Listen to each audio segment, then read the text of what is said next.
ప్రస్తుతం మా రాష్ట్ర అధ్యక్షుడు జగన్మోహన్ రెడ్డి పిలుపు మేరకు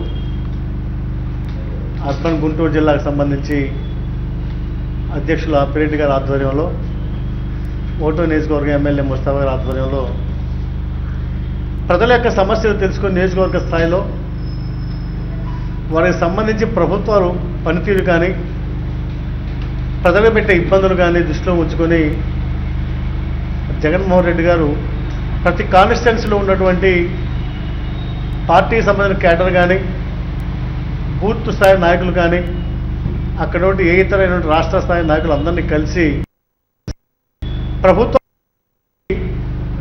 యువతకు చదువుకునే దానికి ఫీజు రింబర్స్మెంట్ కానీ నిరుద్యోగ వృత్తి కానీ రైతుల సంక్షేమం కానీ డోక్రా మహిళలు త్రాగునీరు సాగునీరు అలాగే రైతులకు సంబంధించినటువంటి గిట్టుబాటు అనేక అంశాలు ప్రభుత్వం గారు అధికార తాపత్రయం కోసం ఆ రోజు ఎలక్షన్ మేనిఫెస్టోలో కానీ ప్రజల ముందు చెప్పిన మాటలు మర్చిపోయి ప్రజలను ఇబ్బంది పెడుతున్న పరిస్థితి దృష్టిలో ఉంచుకొని కూలంకషంగా అంటే వైఎస్ఆర్ కాంగ్రెస్ పార్టీ కార్యకర్తలతో డిస్కస్ చేసి ఆ కాన్స్టిట్యూన్సీకి సంబంధించినటువంటి గృహ నిర్మాణ పథకాలు కానీ మంచినీరు కానీ మరొక పథకం కానీ ఏదైతే ఇబ్బంది కలిగిస్తున్నారో వాటన్నిటి ప్రజలతో సంక్షేమం దృష్టిలో ఉంచుకొని చర్చించిన మీదట లోపాలు ఎలా సర్దిద్దాలి, ప్రభుత్వం మీద ఎలా పోట్లాడి ప్రజలకు మేలు చేయాలన్న ఆలోచనతోటి మరి జగన్మోహన్ గారు తలపెట్టినటువంటి ప్లీనరీ సమావేశాన్ని ఒకటో నియోజకవర్గం 3వ తారీఖున, పశ్చిమ నియోజకవర్గం 5వ తారీఖున రెండు కూడా అప్పిరెడ్డి గారి ఆధ్వర్యంలో, అలాగే కొంతమంది ఇన్ఛార్జీలు కానీ జిల్లాకు సంబంధించిన ఎమ్మెల్యేలు కానీ రాష్ట్ర స్థాయి అయితే జిల్లా స్థాయి నాయకులు అందరూ కూడా వస్తారు.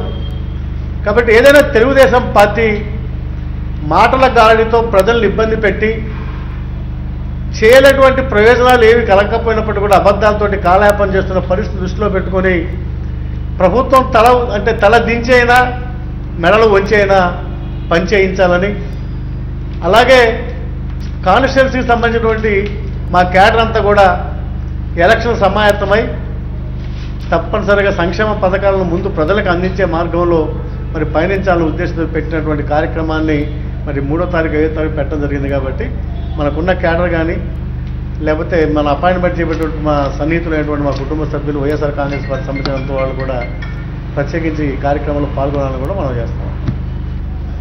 గుంటూరు నగరంలో ఉన్నటువంటి పశ్చిమ నియోజకవర్గానికి సంబంధించి, తూర్పు నియోజకవర్గానికి సంబంధించి నియోజకవర్గ స్థాయిలో ప్లీనరీ సమావేశాలు నిర్వహించాలని ప్రీతమ నాయకులు జగన్మోహన్ రెడ్డి గారి ఆదేశాల మేరకు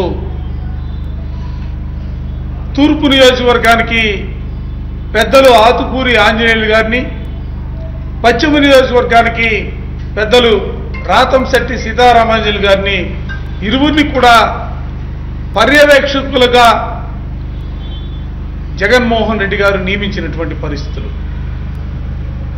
ఈ రోజున రాష్ట్రంలో తెలుగుదేశ ప్రభుత్వ పరిపాలన యావత్తూ కూడా అరాచకమైనటువంటి పరిపాలన,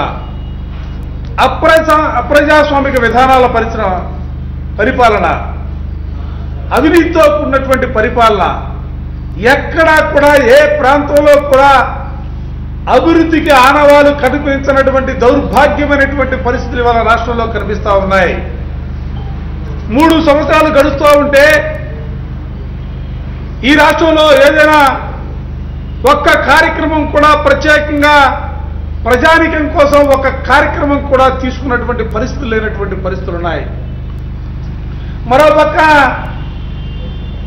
నిన్న చెప్పాడు అమిత్ షా గారు విజయవాడ సభలో, ఆంధ్ర రాష్ట్రానికి సంబంధించి 1,75,000 కోట్ల రూపాయల్ని కేంద్ర ప్రభుత్వం ఇచ్చిందని అమిత్ షా గారు ప్రకటించారు. నేను అడుగుతా ఉన్నా, చంద్రబాబు నాయుడు గారు కేంద్ర ప్రభుత్వం 1,75,000 కోట్ల రూపాయలను విడుదల చేస్తే ఆ డబ్బుల్ని దేనికి వినియోగించారో ఇవాళ సమాధానం చెప్పవలసినటువంటి పరిస్థితులు ఉన్నాయి చంద్రబాబు నాయుడు గారికి. ఈ రాష్ట్రంలో పేదవాడికి సంబంధించి ఒక్క ఇల్లు కట్టలా, కనీసం రోగులకు సంబంధించి ఒక హాస్పిటల్ నిర్మాణం జరగలా, కనీసం పిల్లలు చదువుకోవడానికి సంబంధించి ఒక్క స్కూల్ నిర్మించరా?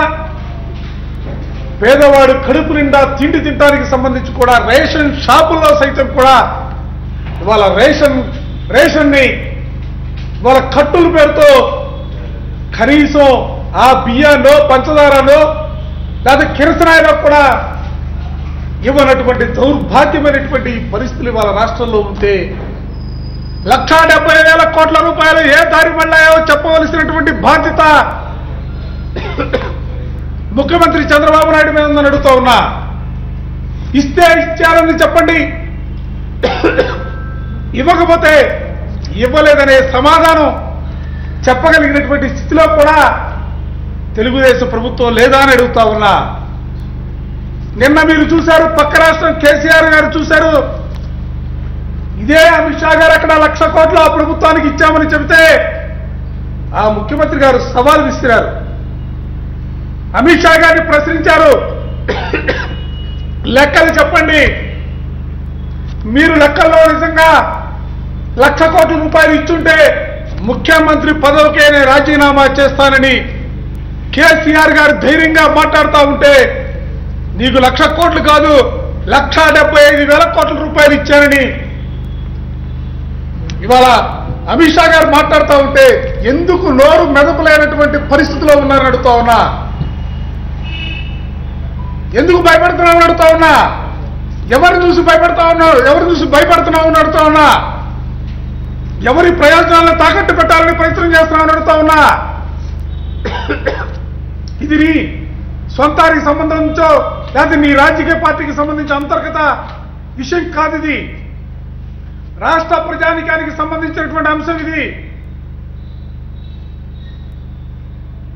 నువ్వు మాట్లాడే మాటకి చేసే చేతలకి పొంతలు లేనటువంటి పరిస్థితులు రాష్ట్రంలో కనిపిస్తా ఉన్నాయి.